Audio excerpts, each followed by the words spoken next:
Brasileiros estão vivendo um pesadelo do outro lado do mundo. São descendentes de japoneses que viajam em busca de emprego e de qualidade de vida e terminam descobrindo que foram enganados por falsos agenciadores de mão de obra. Bia não vê a mãe há 7 meses.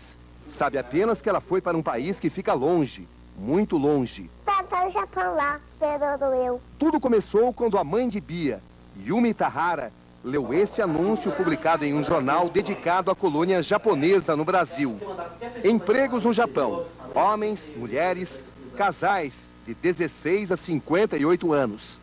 No anúncio, uma empresa do bairro da Liberdade, a HR Tour, diz representar grandes companhias e promete acompanhar os contratados desde a chegada, dando toda assistência.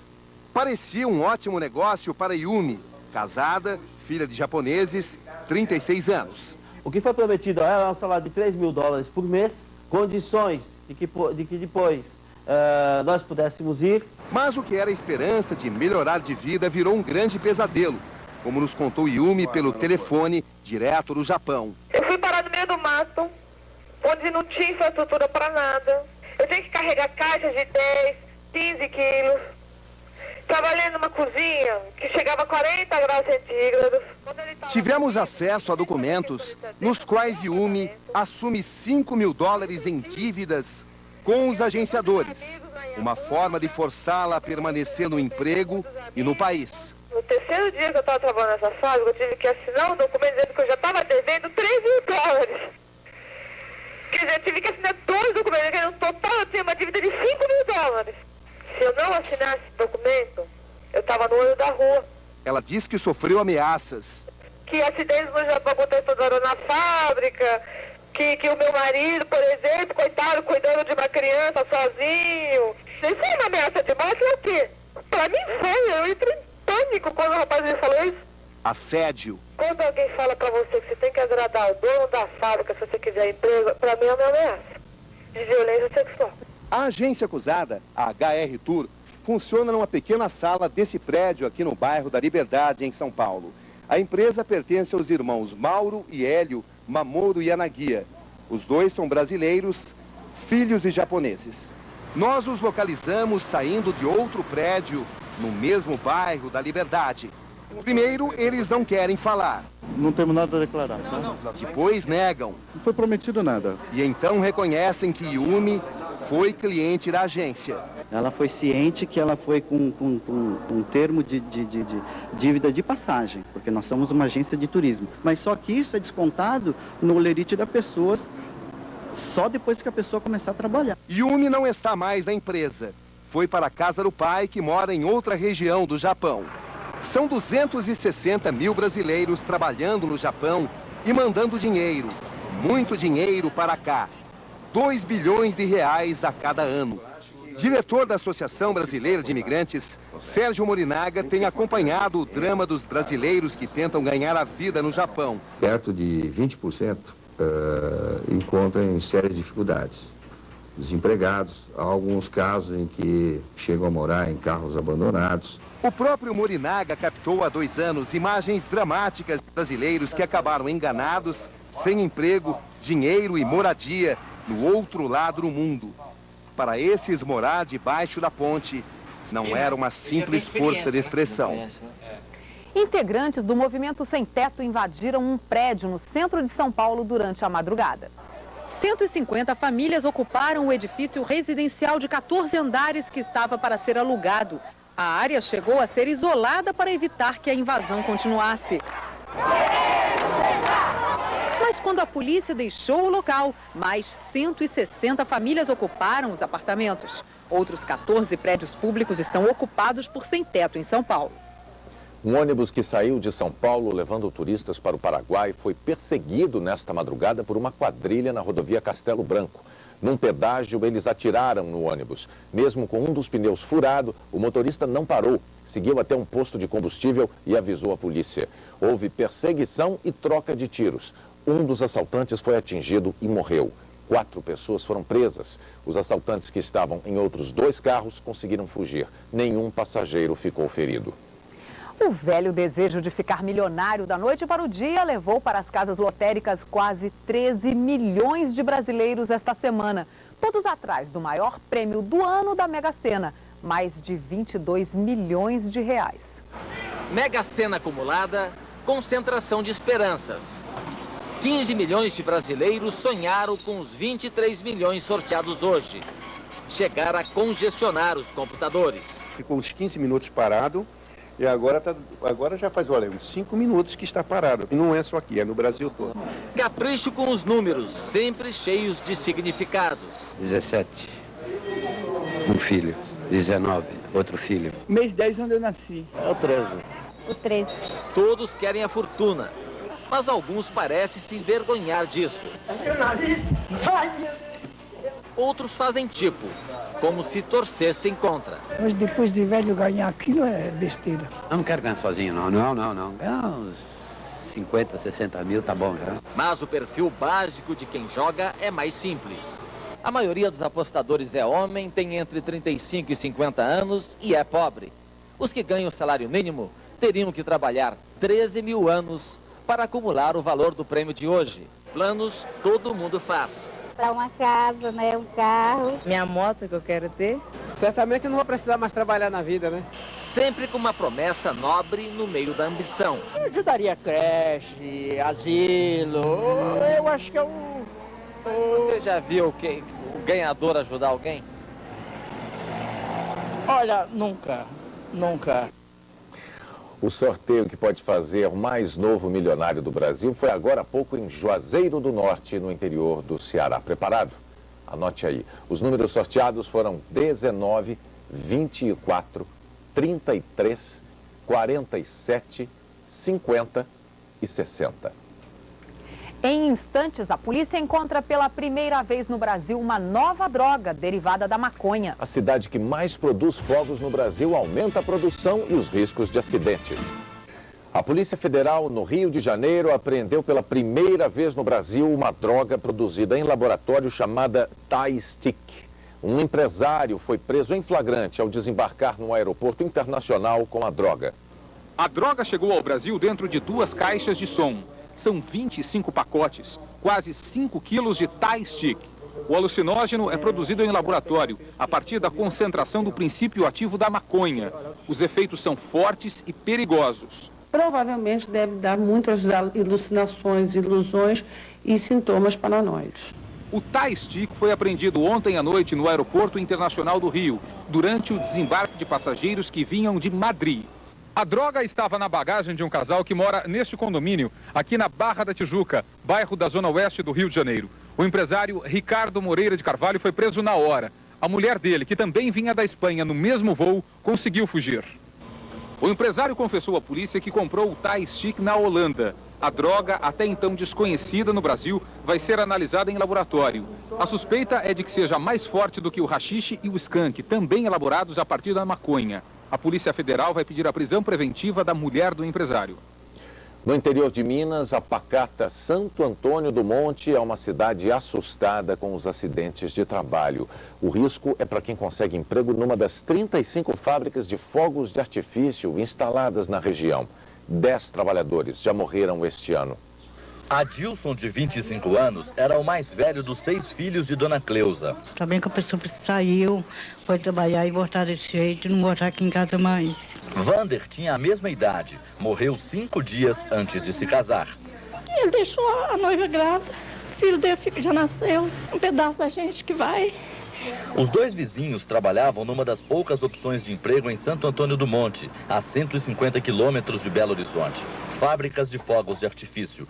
As famílias foram indenizadas em R$20 mil, mas as empresas continuam abertas. Só este ano, 10 pessoas morreram e 14 ficaram feridas. Seu José anda com dificuldades por causa das queimaduras na perna e no braço. Você está trabalhando tranquilo, de repente, tem esporte, acabou. Você não vê mais nada. As 35 empresas da cidade estão batendo recorde de produção. Segundo o Sindicato das Indústrias de Explosivos de Minas, todos os dias saem de Santo Antônio do Monte para todo o Brasil 840 mil foguetes como este aqui. Como as fábricas ficam perto da cidade, quanto mais se trabalha aqui, maior a preocupação dos moradores. Passa perto de uma fábrica e já não sabe, ela arrebenta, atinge a gente. O Exército é responsável pela fiscalização das fábricas. Informação da fábrica de fogo é o dono da fábrica. Fiscalização eu pago autorizado. O sindicato patronal acha o número de mortes aceitável. Pelo número de pessoas que nós temos trabalhando nas indústrias de fogos, qualquer outro setor industrial morreria essa quantidade de gente também. É um número que não deveria acontecer, mas já que aconteceu, é um fato que não é normal, não. Vocês acham que morrer é normal? Das 14 explosões, só este ano, metade foi na mesma fábrica. E este é o proprietário. E o que o senhor acha de tudo isso? Nada. Obrigado, ele está dizendo. O líder palestino Yasser Arafat e o primeiro-ministro israelense Ehud Barak confirmaram que estão dispostos a se encontrar com o presidente Bill Clinton na próxima semana em Washington. Apesar da tentativa de negociação, hoje foi mais um dia de violência no Oriente Médio. Houve confrontos em Ramallah e Hebron.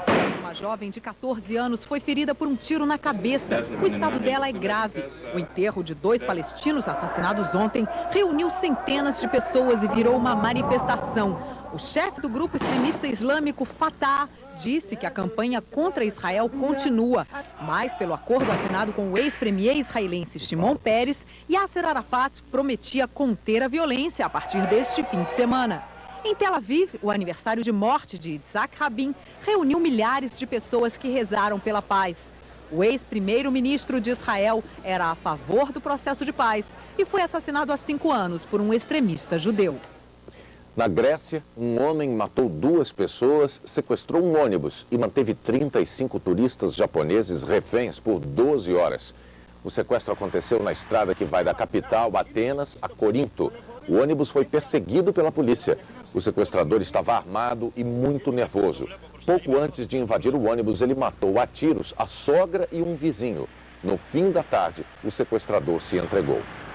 A Singapore Airlines está oferecendo uma indenização de $400 mil, cerca de R$760 mil, para cada uma das famílias das vítimas do acidente da última terça-feira. A companhia assumiu total responsabilidade pela explosão que matou 81 pessoas no aeroporto de Taipei, em Taiwan. A investigação concluiu que o piloto entrou numa pista que estava em obras e colidiu com tratores. Domingo com chuva em quase todo o Brasil. Uma frente fria continua sobre o sudeste do país e o dia fica chuvoso em toda esta faixa escura que vai do Rio de Janeiro ao Amazonas.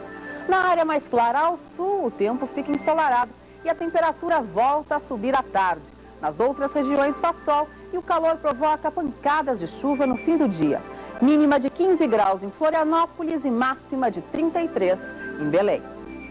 No terceiro dia na Restinga de Marambaia, no litoral do Rio de Janeiro, o presidente Fernando Henrique Cardoso saiu cedo de casa. Cumprimentou moradores da região, tomou cafezinho num bar e carregou uma criança no colo. Ele disse que se sente de férias. O presidente fez um passeio de lancha, acompanhado pelo ministro das Relações Exteriores, Luiz Felipe Lampreia. Bem-humorado, não quis saber de conversa sobre política. Contato direto com a natureza, com o povo muito amável, muito agradável, tudo bom. Sem falar de política, sem repórter perguntando sobre política, e de férias. Em instantes, o novo Código Civil muda leis como a que pune a mulher que não casar virgem. Nova rebelião na FEBEM de São Paulo deixa um morto e 18 feridos. O governo quer mudar leis que estão em vigor há mais de 80 anos. O projeto do novo Código Civil pode acabar com as diferenças entre homens e mulheres diante dos tribunais. O projeto do novo Código Civil segue a Constituição e acaba com as diferenças legais entre homens e mulheres. Diz que o marido pode usar o sobrenome da mulher e que a mãe pode emancipar o filho sem autorização judicial. Hoje, este é um direito exclusivo do pai. Saem do texto artigos como que permite ao homem pedir a anulação do casamento se a mulher com quem se casou não for virgem. Quanto à guarda dos filhos, a lei hoje dá preferência à mãe. Se o novo código já estivesse aprovado, Constâncio talvez já tivesse uma resposta da justiça. Pelo projeto, pai e mãe terão os mesmos direitos. Eu tentei durante 3 anos acompanhando o processo, a guarda da minha filha, desde que ela tinha 6 meses de idade até 3 anos e meio. Até hoje, eu nunca retirei o processo da justiça e nunca tive posição nenhuma sobre isso. O projeto acaba com práticas antigas de um código escrito em 1916 e que começou a ser refeito há quase 30 anos. Só que o novo texto, segundo alguns juristas, já não é tão novo assim. A Ordem dos Advogados do Brasil diz que o projeto não trata, por exemplo, da regulamentação do comércio pela internet. O código deve ter alguns avanços, mas sem dúvida alguma, outros pontos estão inteiramente ultrapassados. O novo código vai ser votado pela Comissão Especial da Câmara e pelo plenário. Uma rebelião na FEBEM de Parelheiros, em São Paulo, acabou com 1 morto e 18 feridos. A rebelião começou de madrugada. Funcionários da FEBEM tentaram conter os menores e foram atacados com pedras e estiletes. Um vigilante foi atingido no pescoço e morreu. 12 funcionários e 6 menores ficaram feridos. A situação foi controlada pela tropa de choque da Polícia Militar. A liberdade assistida está mudando a realidade de menores infratores no interior de São Paulo. Com a ajuda de entidades de apoio ao menor, o programa tem melhores resultados e é um custo muito menor para o Estado. Rebeliões, fugas e violência fazem parte da rotina das 20 FEBEMs no Estado e colocam em dúvida a eficiência do sistema. O caminho para a recuperação nem sempre precisa passar por grades e portões. Em todo o Estado, 12 mil menores cumprem o regime de liberdade assistida. Os adolescentes continuam livres, recebem a orientação de psicólogos e o acompanhamento de pedagogos e assistentes sociais. São José do Rio Preto é uma das 50 cidades do interior de São Paulo, onde os menores que cometeram furtos, roubos ou usaram drogas são atendidos pelo programa. Eu estou podendo ficar aqui perto da minha mãe, da minha família, eu estou podendo estudar, estou tendo contato de psicólogo, estou conversando, é onde eu estou me recuperando melhor. Eu ia para a FEBEM, não ia ter mais o carinho da mãe, ia ficar mais revoltado. Na liberdade assistida, cada menor custa para o Estado R$ 60 por mês. Em cada 100 adolescentes, 7 voltam a cometer infrações. Na FEBEM, o gasto mensal é de R$ 1.700 por interno. E em cada 100, 27 são reincidentes. Quase 40% dos adolescentes que hoje estão nas FEBEMs lotadas poderiam estar na sua comunidade, junto com as suas famílias, sendo acompanhado por esse regime. Em Santa Fé do Sul, a 630 quilômetros de São Paulo, o programa ganhou um reforço. Os menores recebem a visita e o carinho de voluntários da pastoral. É, um pouco mais, né? Eu já encaminhei ele para a escola, que estava fora da escola, ele já voltou a estudar, a gente já arrumou um emprego para ele, já está trabalhando e já conseguimos inserir ele na sociedade. Minha vida antes era mundo do crime, drogas, roubos. Eu descobri que eu tenho uma coisa melhor para fazer. Eu tenho um futuro pela frente, né?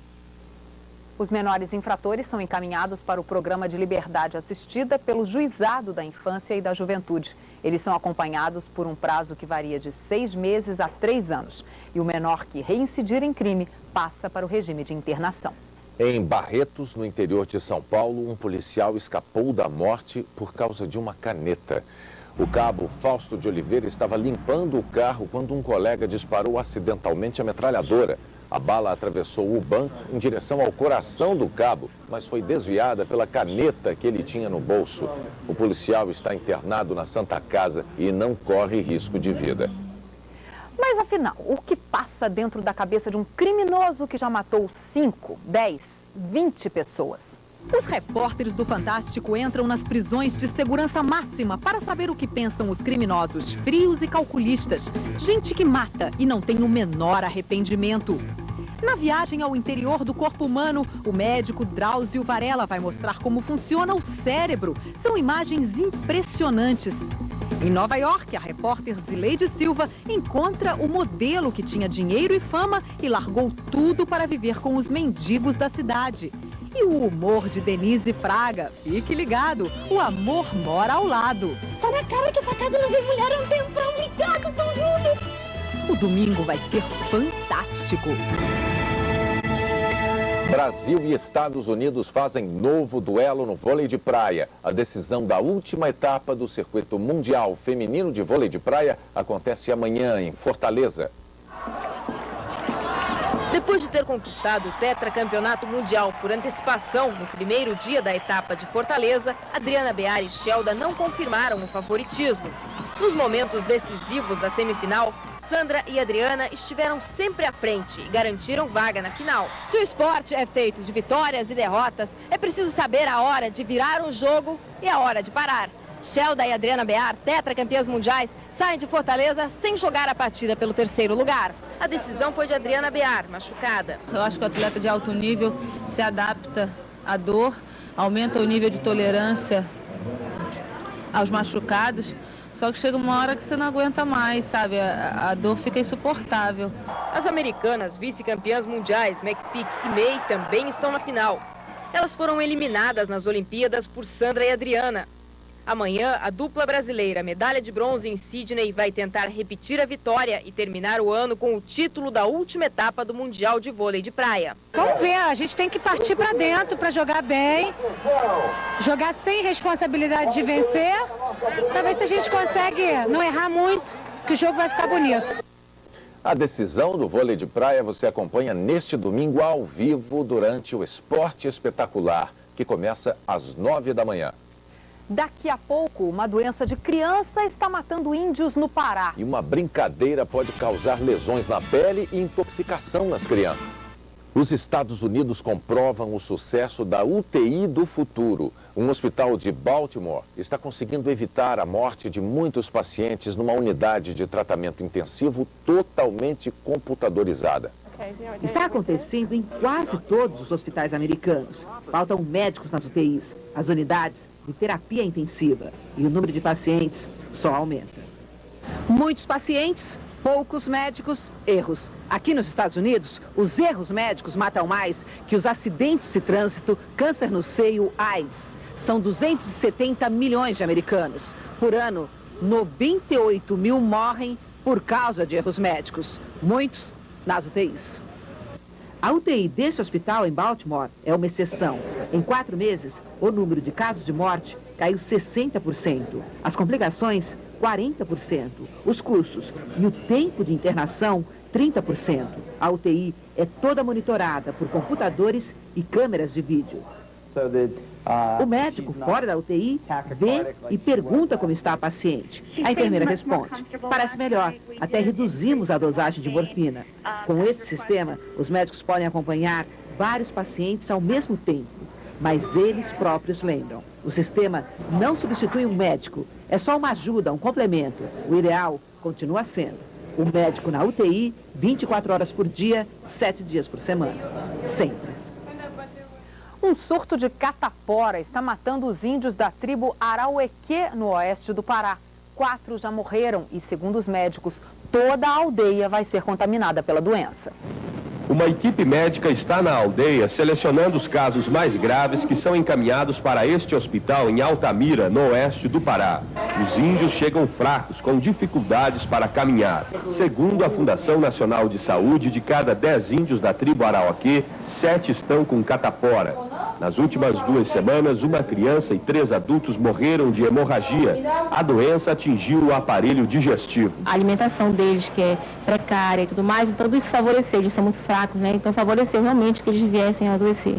16 índios estão internados. Segundo os médicos, os índios estavam passando nas feridas um cipó, um remédio caseiro que ajudou a agravar a situação. O hospital montou um esquema de emergência para receber mais índios. 6 enfermarias estão lotadas e outras já foram reservadas para todo o fim de semana.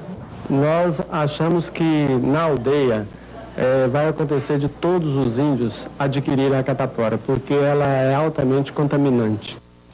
Uma brincadeira de criança pode se transformar em risco para a saúde. A maquiagem que as meninas estão usando cada vez mais cedo pode causar intoxicações, lesões na pele e nos olhos. Com 12 anos, Camila já tem a vaidade de uma adolescente. Passa maquiagem de adulto e já teve problemas. Ela já teve alergia com sombra e com lápis. Com sombra o olho ficou bem inchado e com lápis por dentro a córnea fica irritada. Ficou com olho vermelho, sabe? Vai ficar ardendo. Esses batons aqui são muito gostosos. Mas não é só batom. Tem perfume com brilho, blush, rímel, sombra. Até rosinha. E esmalte. Passam tudo que tem direito ao mesmo tempo. Mas volta e meia as coisas não dão muito certo. esse trocinho daqui já entrou no meu olho. Já deu. As mães, mesmo atentas, às vezes se surpreendem com o resultado. A gente, às vezes, na moda, na empolgação, acha que não vai acontecer nada e acaba prejudicando a criança. Brincar com maquiagem toda menina gosta, mas os especialistas recomendam que elas usem produtos feitos especialmente para crianças. A doutora Tânia Sestari, especialista em dermatologia infantil, fala sobre o perigo das crianças usarem cosméticos.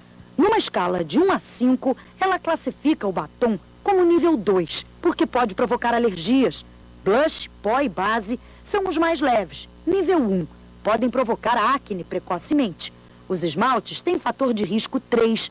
Se entrarem em contato com os olhos, podem causar alergias e até conjuntivite. Os removedores, como a acetona, são perigosos, ficam no nível 4. Podem provocar queimaduras e intoxicações. Os produtos com purpurina são de alto risco, nível 5. O pó metálico, se cair no olho, pode causar lesões na córnea. Sombra e rímel têm fator de risco 4, porque podem irritar a mucosa do olho. Eles têm produtos que dão cor, que dão fixação, que dão perfume e durabilidade aos produtos. Quanto maior for essa extensão e essa quantidade de químicos, maior o risco de se produzir problemas, principalmente nas crianças que têm a pele muito fina e delicada. 5 jogos foram disputados hoje pela Copa João Avelange. Veja os gols. Em Salvador, Jefferson do Bahia aproveitou a sobra e fez 1-0 contra o Botafogo aos 6 minutos de partida. No segundo tempo, Dedé rolou para a conclusão de Jorge Wagner. Final, Bahia 2, Botafogo 0. Em Curitiba, no jogo contra o Atlético Paranaense, Sandoval do Vitória chutou de primeira, 1-0. Pênalti de Paulo Mussi em Rinaldo. Kleber cobrou e empatou para o Atlético Paranaense, 1-1. Reinaldo mandou a bola na área e Lobaton completou. Atlético 2, Vitória 1. Alessandro invadiu a área e chutou forte. Final, Atlético 3, Vitória 1. No Serra Dourada, Varley bateu no canto e o Grêmio ficou em vantagem contra o Goiás, 1-0. Ronaldinho Gaúcho tocou para um novo gol de Varley. Grêmio 2-0. O Goiás reagiu no segundo tempo. Depois do escanteio, a bola foi tocada por Índio e Dil marcou. Grêmio 2-1. Zé Carlos chutou de longe e fez um golaço. Final, Goiás 2, Grêmio 2. No confronto entre os mineiros de Atlético e América, Celso chutou. E no rebote do goleiro Veloso, Wellington Paulo decidiu o jogo. 1-0 para o América, placar final. O Cruzeiro se manteve na liderança do campeonato depois de aumentar a sequência de fracassos do Corinthians. Foi a 9ª derrota seguida do clube paulista. A torcida viajou 560 quilômetros esperando ver o Corinthians superar a pior fase dos últimos anos. Nós vamos fazer a nossa parte, que é cantar. Esperamos que eles façam a deles lá no campo, que é ganhar. O sonho de uma vitória aumentou com o gol de Fernando Baiano. Mas foi muito pouco, o Cruzeiro empatou com o Viveiros. E no segundo tempo virou o placar. Giovani marcou de cabeça. E Sérgio Manuel acabou com a esperança da Fiel. Em protesto, a torcida deu as costas para o time. A gente tem que procurar sair dessa situação, mas a gente está enfrentando muita dificuldade. Pela primeira vez, o Corinthians sofre 9 derrotas consecutivas. Um recorde negativo no ano que vai entrar para a história do clube. O começo da temporada não poderia ter sido melhor. O Corinthians conquistou o título mundial no Maracanã contra o Vasco, mas foi também a última alegria. Há um mês, Candinho assumiu o cargo de treinador e em 6 jogos à frente do time, perdeu todos. O Corinthians já vem assim antes de mim, e eu já sabia e nunca prometi nada. Eu sempre prometi que eu ia fazer um trabalho a médio e longo prazo. Carente de ídolos e vitórias, a torcida vai se despedindo de 2000, chorando as tristezas do presente. Veja a seguir, carne de cavalo clandestina ia ser vendida como de boi em cidades do interior. E um lugar no Brasil é o Santuário de Aves da América do Norte. Muitas pessoas estão comendo carne de cavalo pensando que é de boi. Em Goiás, abatedouros clandestinos, sem o menor cuidado com a higiene, são os principais fornecedores de açougues e lanchonetes. Olhando assim, o consumidor nem percebe a diferença. Dificilmente saberia, né? Diferenciar uma carne de cavalo de uma de vaca. Só os especialistas não correm risco de levar gato por lebre. A carne de equino, ela, de maneira geral, é uma carne um pouco mais escura, com uma textura um pouco mais áspera e apresenta uma gordura ligeiramente um pouco mais amarela. Se for domingo comer, só se tiver muito pequena. Em Goiânia, 35% da carne consumida é clandestina. E entre toneladas de carne não fiscalizada, boa parte é de cavalo. Depois de uma denúncia anônima, a Polícia Florestal encontrou este abatedouro de carne de cavalo que funcionava na região da Grande Goiânia. Esses cavalos são compros e pagos certinho, não tem nada roubado. Só nesse fim de semana foram abatidos 5 animais. O abate era feito aqui mesmo, sem nenhuma condição de higiene. A carne ficava exposta sem proteção. E o que não era vendido era jogado na nascente, que fica ao lado do abatedouro. Num ambiente como esse que a gente viu aqui, realmente é muito pouco provável que a carne não esteja contaminada. Segundo o Ministério da Saúde, a carne de cavalo pode ser consumida. Em alguns países, como a França, ela é até apreciada. Mas, para isso, é preciso seguir normas específicas de higiene na hora do abate dos animais. E as pessoas têm que ser informadas do que estão comprando. Um acidente com um navio fretado pela Petrobras derramou óleo no litoral norte de São Paulo. O navio, que partiu da bacia de Campos, bateu quando manobrava para atracar no terminal marítimo da Petrobras na Baía de São Sebastião. Entre 25 e 50 mil litros de óleo vazaram para o mar.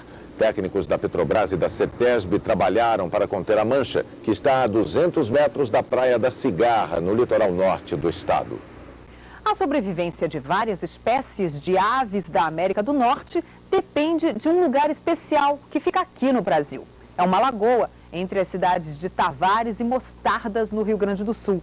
Aproximar os turistas da natureza sem alterar o ritual do ambiente é o desafio do IBAMA.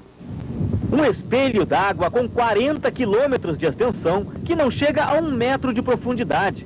Lugar raro no planeta, a Lagoa do Peixe é parada obrigatória para as aves que todo ano voam mais de 20 mil quilômetros. Elas chegam aos milhares, fugindo do inverno do hemisfério norte. O que torna este lugar único no continente é a ligação com o mar, que cria um ecossistema rico em alimentos para as aves. A Lagoa do Peixe é um imenso restaurante, onde as espécies migratórias ficam meses só comendo e descansando até a hora de voar de volta para casa. Talhamares pescando em voos rasantes, maçaricos comendo na areia sem parar. Algumas espécies aumentam o peso em 40%.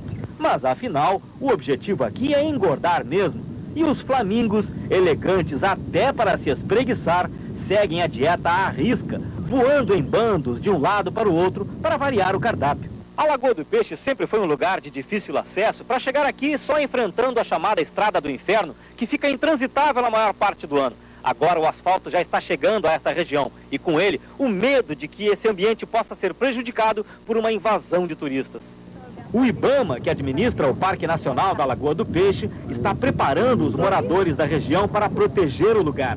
O dia que não tiver mais natureza aqui dentro, nós também não temos como sobreviver, né? A esperança agora é de que o fim do isolamento não faça as aves desistirem desta escala nos longos voos de migração. Uma aventura. 96 pessoas passaram 6 dias vivendo na mata, longe das facilidades do mundo urbano. Durante o desafio, alguns participantes não conseguiram dormir mais do que 1 hora por dia.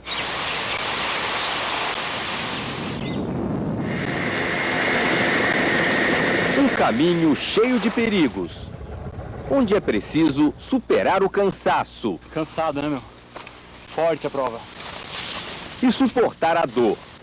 472 quilômetros na maior corrida de aventura da América Latina. Mapa, bússola e o desafio de achar o melhor caminho. Isso aqui é a cota de 800. A expedição Mata Atlântica deste ano é disputada no litoral entre Paraty, no Rio, e Ubatuba, em São Paulo. É a 3ª edição da prova. A competição reúne alpinistas como Valdemar Niklevics e Makoto Ishibe, e pessoas que não fazem do esporte uma profissão. Eu acho que é um pouco de estilo de vida, um pouco de superação pessoal, assim, de estar cada vez conquistando algo a mais. E mesmo a curtição, o gosto pelo esporte e pela natureza também. São 32 equipes, cada uma com 3 participantes. E eles nadam em mar aberto, percorrem paredões, encaram corredeiras. No pico do Corcovado, em Natividade, Serra do Mar, um abismo de 500 metros, vento e muita neblina. A equipe formada por americanos é a primeira a completar a prova. Depois de 6 dias, o desafio de enfrentar os perigos da Mata Atlântica foi vencido. Se você não teve tempo de anotar, nós vamos repetir os números da Mega Sena, o maior prêmio de loteria deste ano, 22 milhões de reais. Os números sorteados foram 19, 24, 33, 47, 50 e 60. Uma boa noite para você e boa sorte. Boa noite e um bom domingo.